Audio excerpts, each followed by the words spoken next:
မင်္ဂလာပါကောမီကိုပြေ channel ရဲ့ Beyond Football Friday episode 1ကနေကြိုဆိုလိုက်ပါရစေ။ဘောလုံးမဟုတ်တဲ့အကြောင်းအရာတွေကိုလည်းပြောမယ်လို့အခါပေါင်းများစွာကျွန်တော် introduce တွေလုပ်တယ်ဆိုပေမဲ့ channel လောက်လာတဲ့3နှစ်လောက်အတွင်းမှာဘောလုံးမဟုတ်တဲ့အကြောင်းအရာဆိုတာလက်ချိုးကြည့်လို့ရပါတယ်။အကြောင်းအရာမရှာနိုင်တာရောအချိန်အနေအထားအရပါအကန့်အသတ်လေးရှိတဲ့အတွက်ကြောင့်ဒီလိုမျိုး Arsenal အကြောင်းမဟုတ်တဲ့ဗီဒီယိုတွေကိုကျွန်တော်မလုပ်နိုင်ခဲ့ဘူး Arsenal အကြောင်းကြတော့ကြိုက်တဲ့အချိန်ကောက်ပြီးပြောလိုက်ခေါင်းထဲမှာအစင်းနေမယ်ဆိုတော့ဘာ script မှလည်းမလိုဘူးအချက်အလက်လေးနဲ့စုလိုက်တာနဲ့ကို Arsenal အကြောင်းကဇက်တိုက်ကိုပြောနိုင်တယ်ပေါ့လေဒီနေ့တောက်ကြနေမှာလည်း Arsenal နဲ့ပတ်သက်ပြီးတော့ topic ကြီးကြီးတစ်ခုကိုကျွန်တော်ပြောဖို့စီစဉ်ထားပါသေးတယ်အဲ့ဒီဗီဒီယိုကရှည်လိမ့်မယ်ဒါပေမဲ့လုံးဝသေးကြတာကကျွန်တော်ဘာ script မှလုပ်မှာမဟုတ်ဘူး Arsenal နဲ့ပတ်သက်တဲ့အကြောင်းတောက်လျှောက်ပြောသွားလို့ရှိရင်အဆင်ပြေပြေဖြစ်နေမှာဒါပေမဲ့တခြားအကြောင်းအရာဆိုလို့ရှိရင်တော့ကျွန်တော်တို့ကအာတီသားရှိလို့ဒါပြောနေတာ script တွေလိုတယ်ကြိုတင်ပြီးတော့ကြည်ရတာတွေလိုတယ်စကားလုံးအသုံးနှုန်းအားစာနည်းနည်း cue ဆက်ရတာပေါ့လေအဲဒါကြောင့်မို့လဲကြာနေတာပါ sorry ပါ intro နည်းနည်းလေးကြာပါတယ်ဒီနေ့ Beyond Football Friday ရဲ့ episode အဖြစ်ကျွန်တော်ရွေးချယ်ထားတဲ့အကြောင်းအရာကတော့ Stranger Things Season 5 final season ပေါ့လေအဲ့ဒီ final season မှာကျွန်တော်တို့ကိုနှုတ်ဆက်သွားမဲ့ character တွေကဘယ်သူဖြစ်မလဲဆိုတဲ့အကြောင်းကိုဆွေးနွေးမှာဖြစ်ပါတယ်ခင်ဗျ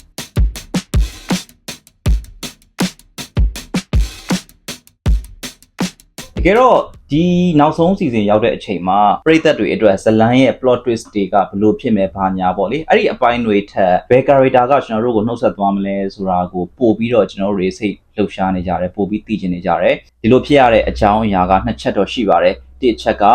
ဒီ series ရဲ့ဇလန်းတိဆောက်ပုံက champion ဖြစ်တယ်သူ့ဘာသူဒီ fantasy တွေ action တွေဖြစ်တယ်ဆိုပေမဲ့ character လေးတွေကိုတိဆောက်တဲ့အပိုင်းကဒီ dark ဖြစ်တဲ့အပိုင်းထက် sweet ဖြစ်တယ်comedy ဖြစ်တယ် fun ဖြစ်တယ်ပေါ့လေအဲ့ခါကျတော့ဒီ character တွေအပေါ်မှာကျွန်တော်တို့ရုပ်ရှင်ကြည့်တဲ့လူတွေဇလန်းကြည့်တဲ့လူတွေရဲ့ခံစားချက်က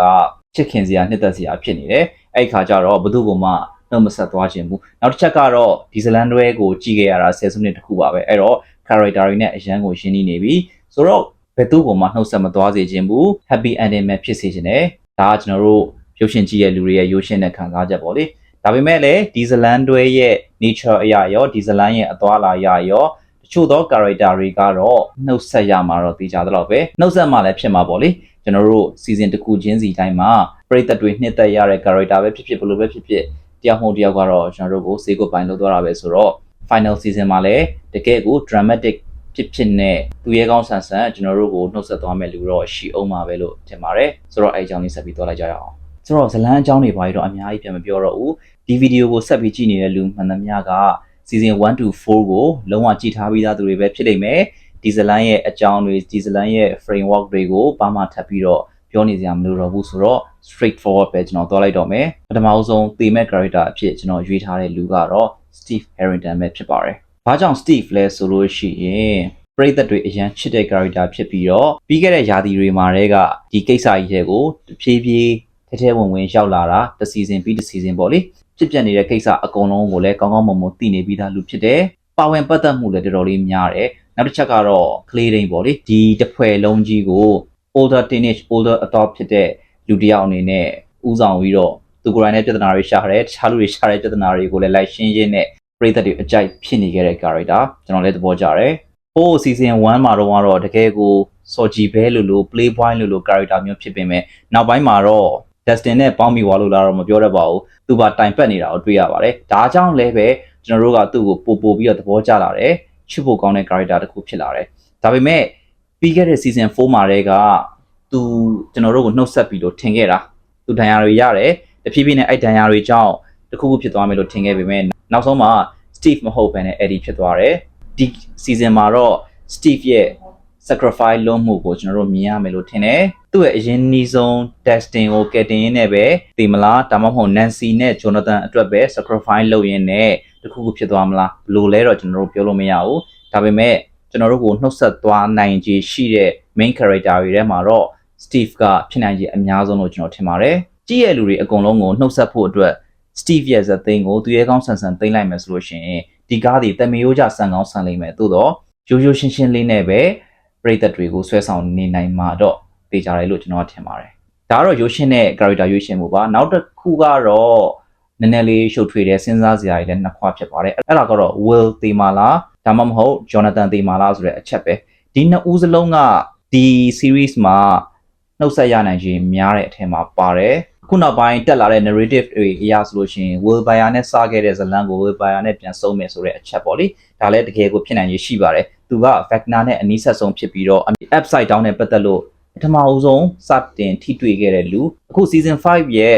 first 5 minutes video clip လေးမှာဆိုလို့ရှိရင်လည်းသူ Wagner စီကိုရောက်ခဲ့တဲ့အပိုင်းတွေအများကြီးကျွန်တော်တို့မြင်ရတယ်ဆိုတော့သူနဲ့ Wagner နဲ့ကြားထဲမှာ connection တစ်ခုရှိကောင်းရှိလိမ့်မယ်အဲ့ဒါကိုဒီ season ရဲ့အဆုံးသတ်မှာကျွန်တော်တို့တွေ့ရမယ်ဒါကြောင့်မလို့သူသိနိုင်တယ်ဆိုတဲ့ theory တွေအများကြီးထွက်လာတယ်ဒါပေမဲ့ကျွန်တော်အနေနဲ့စဉ်းစားစရာတစ်ချက်ရှိတာက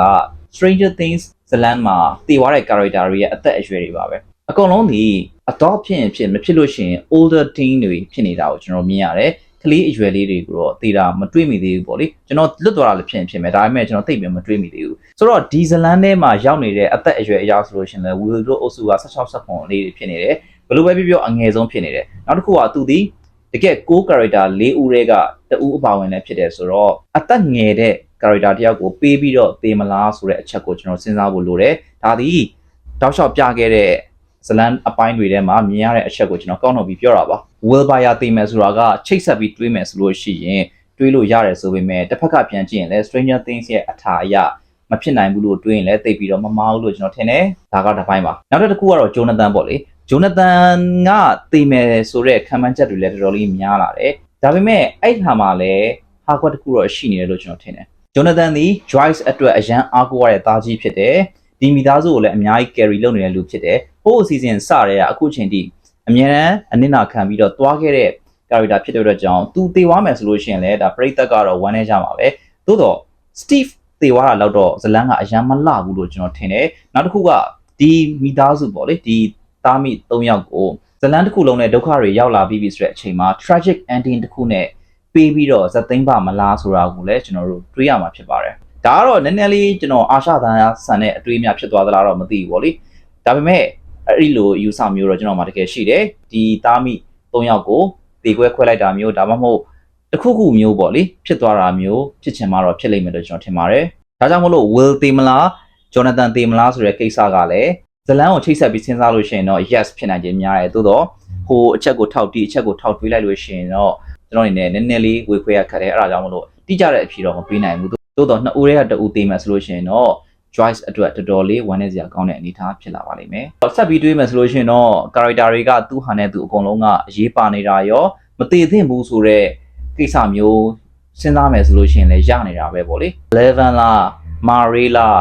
စသဖြင့်ပြောတာတွေတော့ရှိတယ်ဆိုပေမဲ့ကျွန်တော်အနေနဲ့သူတို့လည်းဖြစ်နိုင်မယ်လို့မထင်ဘူးမာရီတော့ဖြစ်ကောင်းဖြစ်နိုင်တယ်ဒါပေမဲ့11ကတော့ဒီကားရဲ့ main character hero တယောက်အနေနဲ့သိမယ်လို့ကျွန်တော်မထင်ဘူးသူ့ရဲ့ power တွေဆုံးရှုံးသွားတာမျိုးတော့ဖြစ်ကောင်းဖြစ်နိုင်တယ်အပိသက်သွားမဲ့ character လို့တော့ကျွန်တော်မထင်ပါဘူးဘာကြောင့်လဲဆိုတော့ကဘာကြီးမှာနောက်ထပ်ပြဿနာတွေတက်လာမယ် Hawkins မြို့မှာနောက်ထပ်ပြဿနာတွေတက်လာမယ်ဆိုလို့ရှိရင် super hero တယောက်ကိုလိုပါသေးတယ်ဆိုတော့11ကရှိနေအောင်မယ်လို့ကျွန်တော်ယူဆပါတယ်နောက်လျှောက်ပြန်ပြီးစဉ်းစားလို့ရှိရင်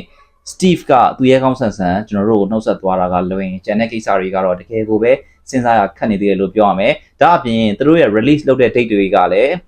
ပထမပိုင်းကဘလောက်ဒုတိယပိုင်းကဘလောက် season finally နောက်ဆုံးအပိုင်းကိုဘယ်လိုခွဲပြီးလွှင့်မှာစသဖြင့်၃ပိုင်းလောက်လုပ်ထားတယ်ဆိုတော့ကျွန်တော်စိတ်ထဲမှာသူတို့ alternate ending တွေကိုဖန်တီးပြီးတော့ပရိသတ်ရဲ့အနေအထားကိုတွေးလို့စမ်းအောင်မလားလို့လည်းစဉ်းစားမိတယ်။ဒါတွေကလည်းလုံးနေကြတွေဖြစ်နေကြတွေပဲဆိုတော့ဖြစ်ကောင်းလည်းဖြစ်နိုင်ပါတယ်။ Anywayမကြခင်မှာကျွန်တော်တို့နဲ့အတူတူ10နှစ်တာဖြတ်သန်းခဲ့တဲ့ season တစ်ခုကနေထီတန်တော့မယ် final season ကိုလည်းကြည့်ရတော့မယ်။ကောမီကိုပြ channel မှာ Arsenal အကြောင်းတွေအမြဲပြောနေခဲ့တာအပြင်ဒီလိုမျိုးတခြားအကြောင်းအရာတွေပြောတဲ့အခါမှာလည်းအပေးယူအဆက်အဟမ်းနည်းနည်းလောက်တက်မယ်လို့တော့ကျွန်တော်မျှော်လင့်ပါတယ်။အဆင်ပြေတဲ့ content တစ်ခုဖြစ်မယ်လို့ယူဆပါတယ်။နောက်ထပ် Arsenal အကြောင်းပြောမယ့် video မှာတော့အားလုံးတက်ညီလက်ညီရှိကြလိမ့်မယ်လို့မျှော်လင့်ပါတယ်ခင်ဗျာ။ကြည့်ရှုပေးသူအားလုံးကိုကျေးဇူးအများကြီးတင်ပါတယ်။